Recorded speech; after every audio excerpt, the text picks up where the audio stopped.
And I want to learn more about holistic dentistry as we move into the segment. Right. You did bring a few slides of what holistic dentistry is, Right. how you approach it. We do have a slide right now to Okay, show great.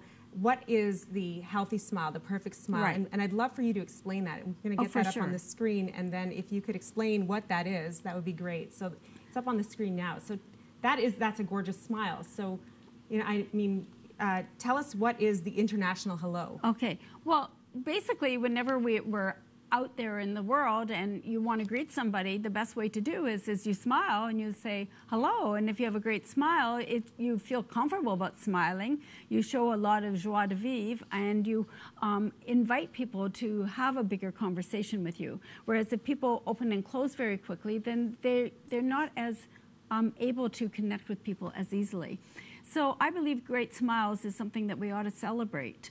You know, Mona Lisa, the reason why she was painted and she doesn't show her teeth, I always do this quiz. Is it because she was shy, or was it because that she had something to hide, or was it that the teeth in those days were yellow and decayed, and it was considered vulgar to smile? And the answer is C, really. It could mean that she was shy and had a secret as well, but basically the etiquette was that people were not to show their teeth, that they keep their mouth closed. So can you imagine, Stacey, going around life and never smiling at people, or never opening yourself up, or just giving that great laugh? I mean, that's a very... you know what, I couldn't, because every time I take a picture, I need to smile. I can't go around without the smile. Well, you it's have just a my fantastic signature. Well, smile. thank you. Well, I did a lot of work on my teeth when I was younger, right, which I want to go into about children's dentistry and all, and what the protocol is now as well. But there's just so much to talk about. Right. So let me share a little bit about this picture. Yeah, absolutely, please. So you can see this picture was a picture of my daughter, and she was born with a very deep bite, which meant you couldn't see very much of her bottom teeth. And it was kind of narrow arch, which means that there was a lot of space between her smile and the outside of her lips. So you see kind of these dark hallways. And she also had what's called barrel-shaped teeth. The teeth weren't the normal shape. They were kind of curved in a little bit. So I knew I had a lot of work ahead, and luckily she was my daughter and I was a dentist, so I knew how to fix this, right? So we've gone through multiple stages, but basically this is the end result of where we got her through some prepless veneers, where basically it's all attached to the hard enamel of her teeth. And she always gets compliments on her smile. People say, "You've got a great smile." And she said to me, "Oh, I tell them it's not mine." And I said, "It is yours. It's all your teeth. It's just some add-on porcelain." Because it's veneers. Because they're veneers, and we didn't have to prep down her teeth because I set it up in such a way that she did not have to have any tooth reduction.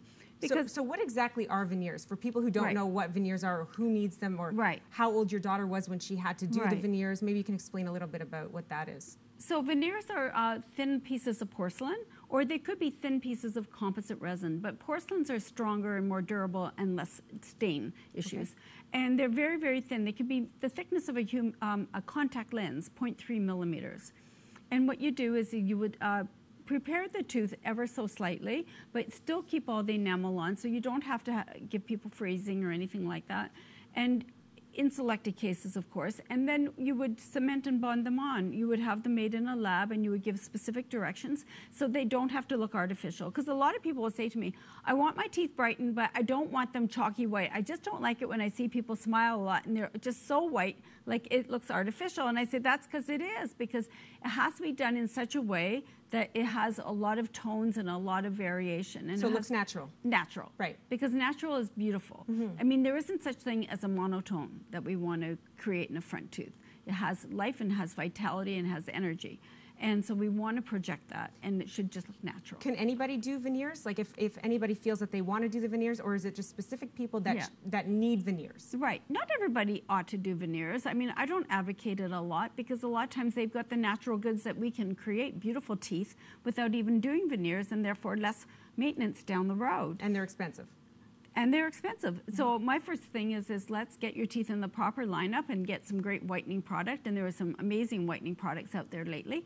And we can give you a fantastic smile. And then if you need to, revamp or prep it or this or that, we can look at that. But it doesn't have to be your first option.